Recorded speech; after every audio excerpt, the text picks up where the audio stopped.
What do you tell a guy who's been heartbroken so many times in this championship hunt, his first time going to the championship in the next-gen car, on how to handle the next 3 weeks and how to handle Phoenix? Well, I'm hoping he's going to help me with that a little bit, right? Like, he's a mature guy, like he's been through all that, right? I haven't been there, obviously. What will I tell him? That we're going to do everything we can, you know, and we're going to leave it there in Phoenix, and whatever happens, happens, and then we're going to do everything we can on the front side to get ready. But I don't know that I have the magic formula for his heartbreak related to that, other than trying to bring the fastest car I can, which is kind of how I've approached all year. You know, I haven't necessarily gotten into the mind games and what's happened before. And when he sat down with me in the off season, you know, he mentioned 60 wins. He mentioned trying to get to the championship 4. He never once said championship. Obviously, you elevate, you know, your mind and what you think you can accomplish as you go further along into the year. And we've had such a good year that we feel like we should be a front runner for the championship.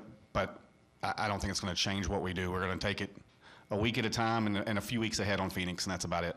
What were the things that you saw? What are the things that you see when he does those things at the end of this race? And what stood out to you that maybe only you or your team members can see that I can't, or maybe most of those sitting in the stands aren't going to immediately recognize? I think just being aggressive going to the top, right? He had committed to getting huge runs, and he was obviously using a lot more of the tire than he would if it was going to be a 40-lap race, right? So you could compare to previous runs early and watch where he was getting in the throttle, and he was definitely more aggressive than you normally, right? Denny's known for being the guy who's saving tires and not doing that, but he definitely flipped the switch when he needed to there and went as hard as anybody did, right? And I think that's the big thing that we saw that normally you don't see out of him, right? But once he got into third and he realized that he had a fast enough car to do it, he was able to close it out.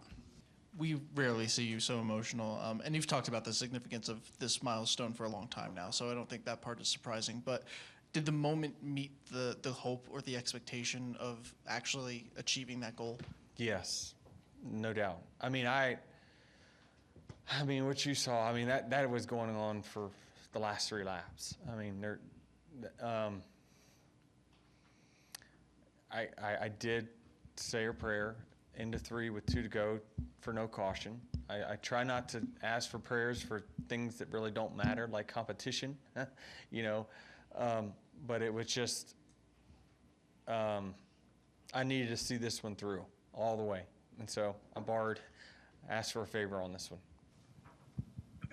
Denny, I'm just curious, do you think today is the most emotional, or at least visibly emotional, you've ever been in your career? I mean, I don't recall ever seeing tears from you before and getting choked up trying to do the TV interview. Yeah.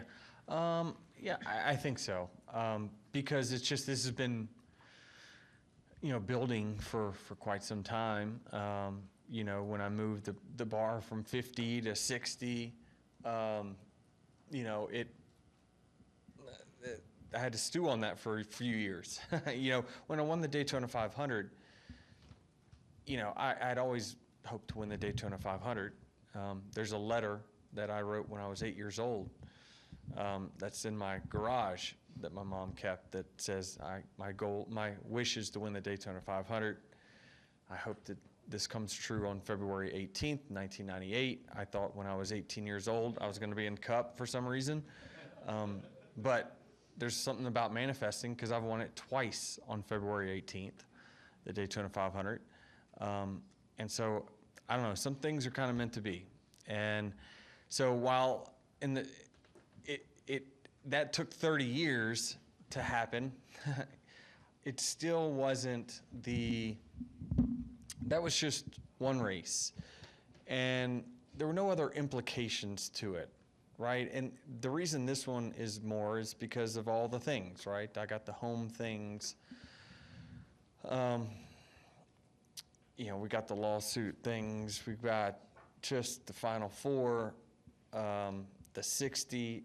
There was just so many other factors that played into today, which is why I think that it's my biggest win. Certainly one that I was absolutely the most excited about. Getting the victory here where you didn't necessarily see it coming, you know, starting on pole where you wouldn't have necessarily guessed, what kind of confidence does that actually give you going forward to finish out, you know, not only this round, but maybe give you a kind of confidence that you didn't necessarily have before? I mean, I think instinctively we all question our ability at times. Even the greatest drivers will always have a moment where they question their ability.